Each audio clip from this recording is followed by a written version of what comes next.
It's the ultimate travel guide from the people who know it best. Weekends with Yankee.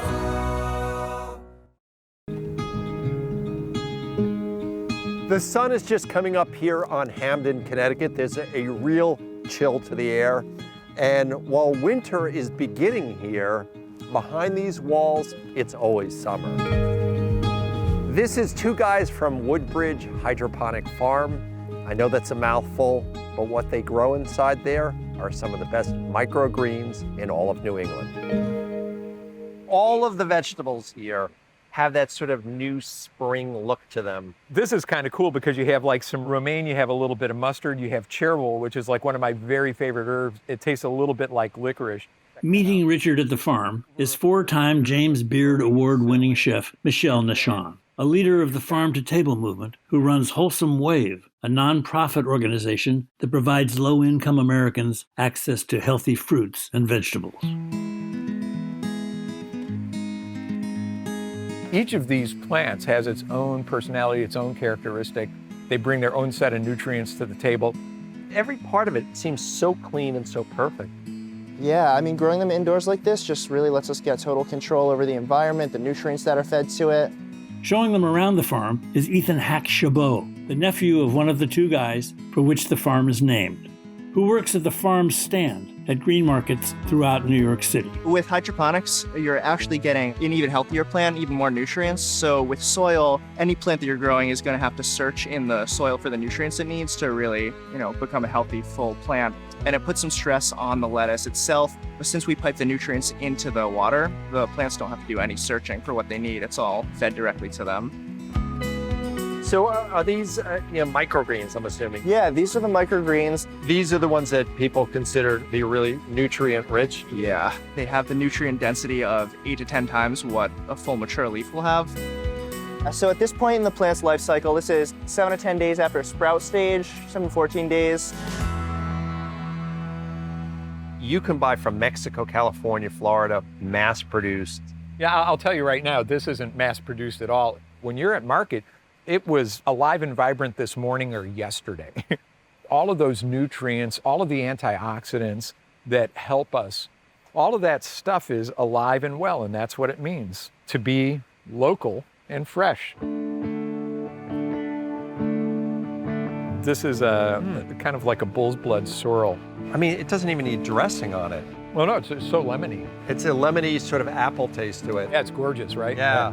This is the shiso, and you'll recognize this right away, from your favorite sushi restaurant. Usually the one I go to, it comes in plastic, this part. It's so inspiring looking at all these beautiful vegetables, but the idea of cooking with somebody who knows how to put it together is almost more appealing. A lot of people would think salad because we're in the lettuce section, but I'm looking over there and I see some baby kale, I see some mustard, I see some perillo. I'm gonna make a frittata in my house. This is gonna be delicious, man. You say frittata and I say, let's go. I'll tell you, there's nothing like the richness of the flavor of an egg that's literally not even a day old. Look at this, fresh eggs. Yeah, good stuff, right? Wow. So depending on the breed, different breeds lay different colors of egg. Leghorns are the ones that traditionally lay white eggs. Wow, Nice. That's nice. Take these in, I'll show you how to make a frittata. How do you like that? Yeah, I'd love that idea.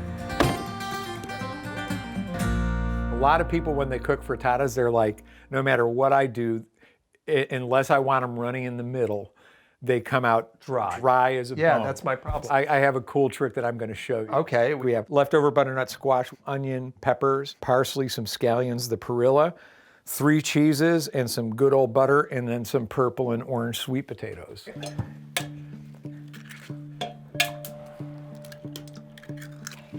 There you go. Yeah, you could have been a breakfast cook at a truck stop like me. So here we have about a dozen eggs, and we're just going to whisk them up. My arm's getting tired. You whisk, and I'm going to cook the onions. It's called a 2-pan frittata. Okay. I take a little bit of butter. I put it in a non-stick skillet. That looks like a lot of butter. Yeah, that's a good amount of butter. And then I have another pan that's made from steel that I've just heated up. I'm going to keep that hot. What we're going to do is saute the onions. I'm gonna cook them until they're, just translucent and clear. I'm not looking for caramelization. I've got a lot of color here with the sweet potatoes. I also have a lot of sweetness with the sweet potatoes. I also like to have a little bit of texture to the onions so that when you bite into it in the frittata, you get that kind of aromatic quality.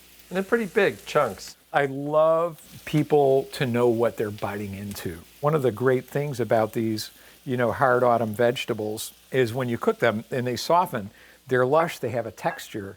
I think they're better in bigger pieces. So here I have a butternut squash. I think you can start to smell kind of like the aromatic quality. Absolutely. I'm going to put in a little bit of chopped scallion. Salt it. What I love to do is I'll take just a little bit more of this butter, get some moisture in the pan, and what I'm going to do is go for a soft scramble in the nonstick skillet. So I'm shaking the pan, I'm stirring the pan, and you can see that now the eggs are starting to have a bottom. Scrambled, Yeah. Now I'm going to turn the fire off. And this is when I add some cheddar cheese, put some perilla leaves, maybe a little bit of parsley. This is a soft scramble stage. And then, there we go. Put about a tablespoon of olive oil. And then I just transfer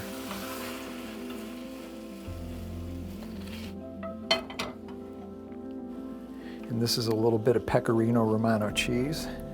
Wow. So we're just gonna pop it in here Okay. for just a few minutes so that the top can set and the cheese can melt.